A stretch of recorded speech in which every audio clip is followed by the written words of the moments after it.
Hello and welcome to the daily cricket show, Cricket Happenings, this on a Sunday. Well, Australia are just one wicket away from victory in the first test match of the series against South Africa on the 4 days play in Kingsmead in Durban. So on the final day, just one wicket which separates Australia from victory, and one knows for a fact that is going to be a mere formality, with South Africa requiring 124 runs to actually go and win the match with just one wicket remaining. Quinton de Kock, the interest would be centered around whether Quinton de Kock could get to a century. Again, it was some very good bowling from the Australians. They were given a target of 417 runs to win the match, and it would have been, if at all South Africa would have pipped it, it would have been the second most successful chase in history.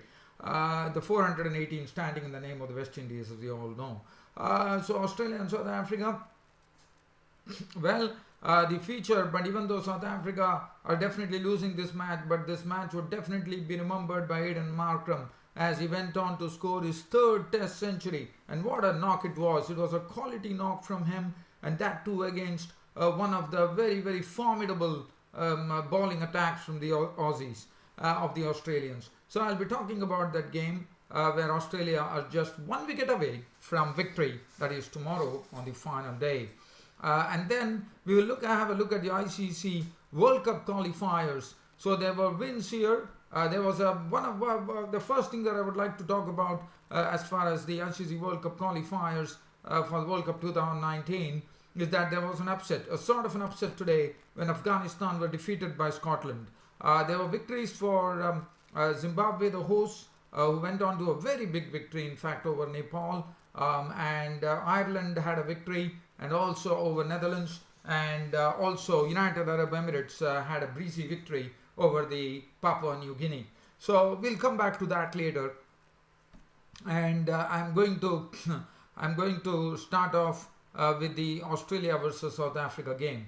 So it was just a matter of formality, where Australia just increased their tally to 227 when the last wicket to go was I think it was Nathan Lyon was scalped by Moni Morkel, 3 for 47. So it was I'm just trying to see Bancroft Warner. Yeah, it was that was the end of the match. Hazelwood remained not out on 9, and that was it. And so they were set a target of 417 runs for victory. Markram came along with Dean Elgar, but Stark, again, the Aussie bowling attack was looking very, very sharp. Stark once again was doing what he did in the first innings, where he was really making batting a bit worrisome for the South Africans when he got Dean Elgar caught behind by Payne with a delivery that moved away from him. He was gone for 9 with 2 boundaries. And Josh Hazelwood sent Hashim Amla back to the pavilion with a ball that he trapped Hamla LBW for 8 with 1 boundary. And then to complicate matters for South Africa with the score on 39 for 2 at the same score, it was a sort of a real misunderstanding, I reckon. It happened between Aiden Markram. Aiden Markram actually had played the ball, he flicked the ball, and he took a few steps down when de Villiers responded from the non-striker's end, but Aiden Markram did not make it. In fact, he decided to retrace his steps back, and in the process AB de Villiers had to actually turn back and reach the non-striker's end. By the time that was the big wicket that the Aussies got, and they were related. And why not? It was the big fish, AB de Villiers, run out for naught, which really made matters very complicated for the South Africans, with the score reading 39 for 3. And then it was at the other end, Aiden Markram was looking pretty good there. He was defending well, and then there were more trouble for South Africa as they slumped to 49 for 4 when the skipper Du Plessis was bowled through the gate by Cummins when his off stump actually started cartwheeling.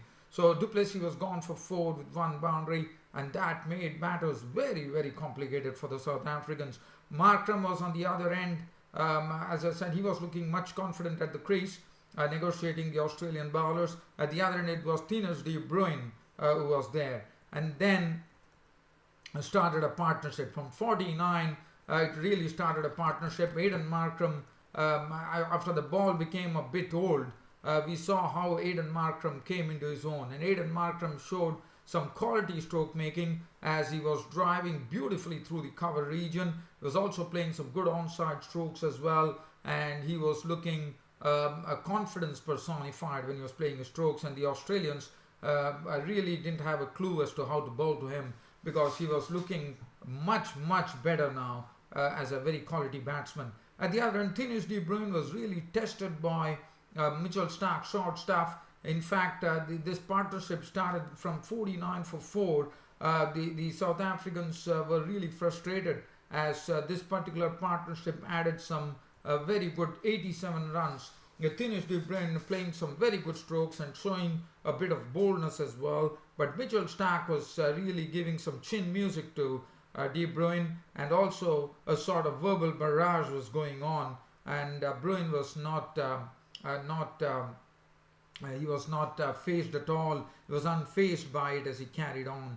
But then Hazelwood was the one who actually broke this stubborn stand which was going on when he had Thinus de Bruin caught behind for 36 with 6 boundaries.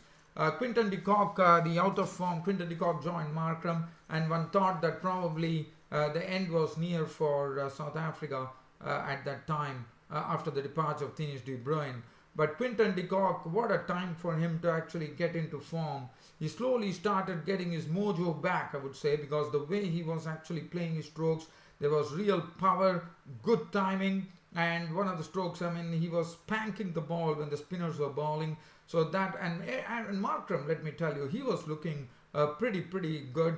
He was using his feet beautifully to the spin of Nathan Lyon and the other spinner as well. And Nathan Lyon was, in fact, Aidan Markram, as I said, was not in any trouble at all. He was negotiating them beautifully. And then, and this would have definitely got the Aussies worried. After they took the wicket of Thinus de Bruin at 136, they would have probably thought that, you know, with the out of form Quinton de Kock at the crease, probably things might become a bit easy for them. But they were absolutely wrong, as there started another big partnership for the 6th wicket, and that was a very valuable one at that. And that, I think, would have definitely worried the Aussies, because the way Quinton de Kock was actually stroking the ball at one end, at the other end, Aidan Markram was already past his 50. He also reached his 3rd Test century, and what a century! I mean, really coming against the Aussies, his first century against the Aussies, and any player who actually makes a century against the Aussies is considered to be somewhat of a really quality player. And Markram knows that he belongs to the future of South African cricket, and he and Quinton de Kock were doing a very good job. From 136, they definitely had the Aussies worried as this particular partnership started really gaining a lot of ground when this partnership actually added 147 runs to the good.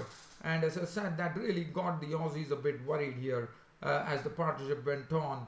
But then finally, Markram, after making a big score of 143 with 19 delectably timed boundaries, was a goner, as Mitchell Marsh was introduced into the attack. And Mitchell Marsh was the one who had the golden arm, one could say, as he picked up the wicket of Markram. And that was a big relief for the Aussies, as Markram left after making a wonderful 143, to a huge applause from not only from the crowd assembled here at the Kingsmead in Durban, also from the South African players. It was a nice gesture. In fact, when he got to his century, there was a nice gesture by the Aussie players, as they started applauding him for his century, and that was a nice gesture. And truly, I thought it was a very truly deserving century from Aidan Markram under the circumstances.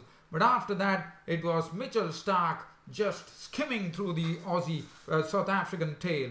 Vernon Finland was caught behind the bowling of Starc for 6. Maharaj had his stump shattered for naught. Rabada had his stumps rearranged for naught by Starc, as Starc picked up 3 wickets to put this, once again, get the Aussies back in track as far as the match was concerned. And when stumps were drawn for the day, the South Africans had reached 293 for 9. Quinton de Kock on a very attractive and definitely it's a welcome to form for Quinton de Kock, who has been struggling throughout the series, right from the Indian series, as you all know. Quinton de Kock was not out on 81 at close of play with 11 boundaries. Moni Markel was not out yet to score, and Moni Markel had definitely done a wonderful thing. He had given good company to Quinton de Kock, and Quinton de Kock would be definitely hoping, even though South Africa would probably not get to win this, he would be hoping that Moni Markel can really show the same gutsy performance where he really weathered the Aussie attack to not even score a single of 27 deliveries. And so, as I said, it's just Aussies just one wicket, a sniff away from victory, I would say, tomorrow on the final day at Kingsmead in Durban.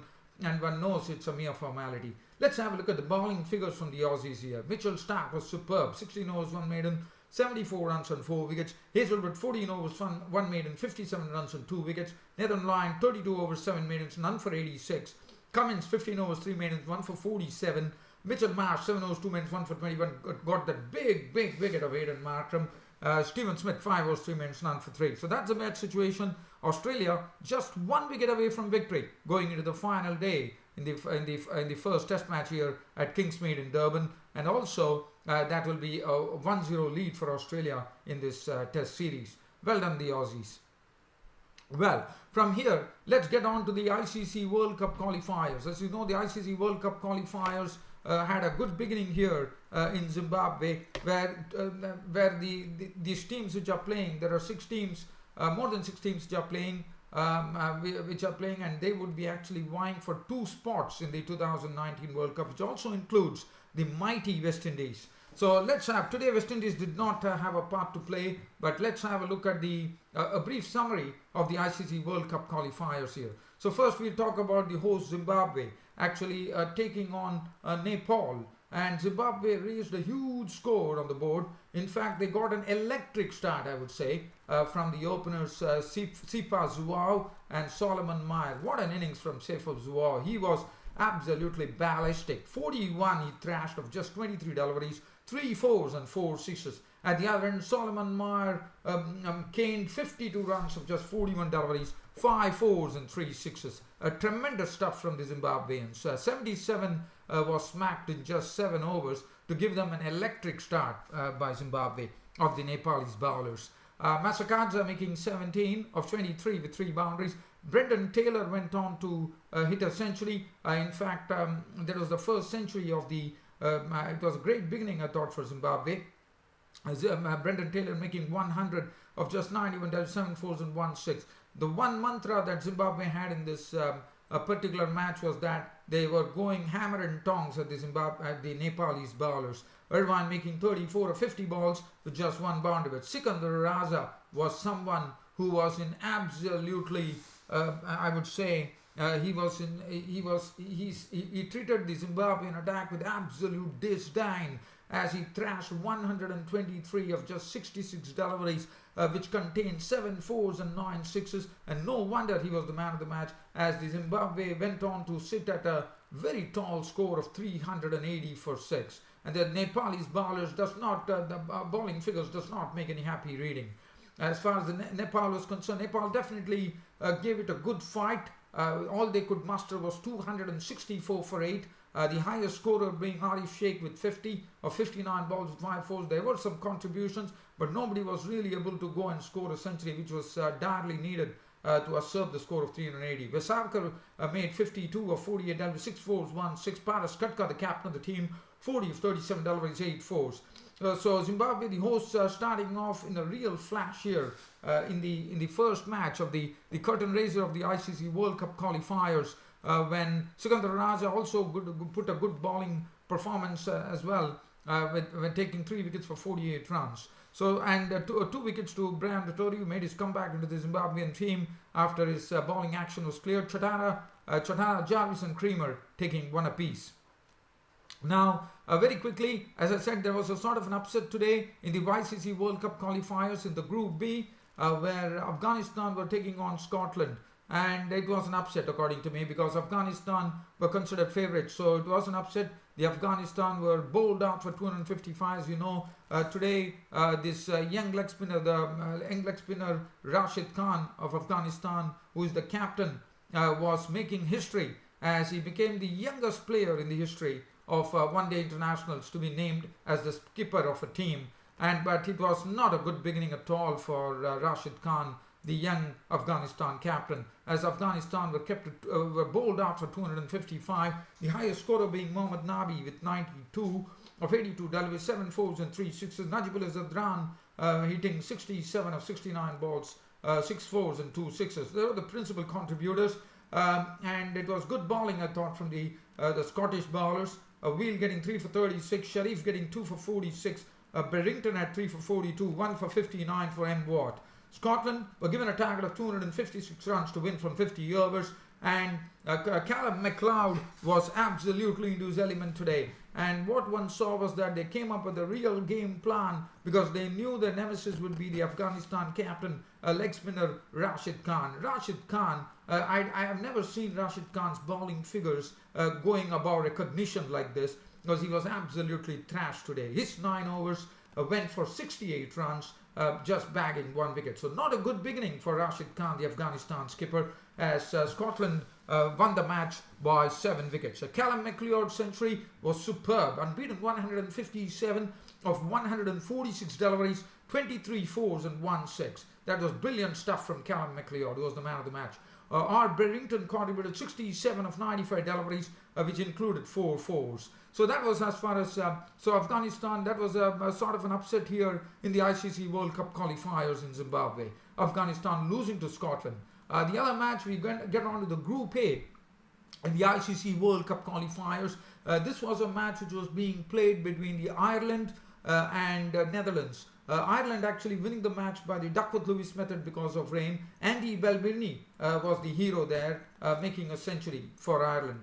Ireland, if you look at the Ireland innings, they got a good score on the board. They put up a score of a nice score, I thought, of 290 or 268 for 7 was the final tally for the Irish players. So Ireland, for Ireland, it was Balbirnie who actually was the highest scorer with 68 of 75 balls, 4-4-1-6. But if you look at the contributions from the Irish batsmen there, Porterfield making 47 of 69 deliveries, 4 fours, 1 6. Sterling made 20, Joyce making 32, Balbirnie 68, Niall O'Brien 49 of 35 deliveries, 5 fours and 2 sixes, 268 for 7. A tremendous score, I thought, from the Irish batsmen there. The bowling, Gupton from Netherlands took 3 wickets for 59. 1 wicket appears to Kingma Meekeren and Rilof Wandermove and Peter C. Lahr.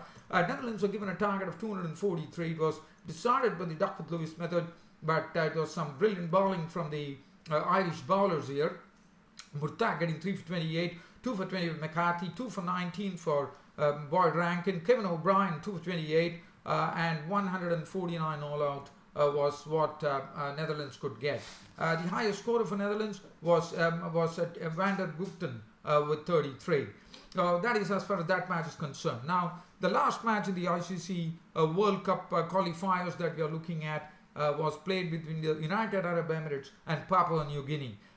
This match was United Arab Emirates won it very, very easily. In fact, United Arab Emirates made 221. Again, this match was also decided by the Duckworth-Lewis method due to rain.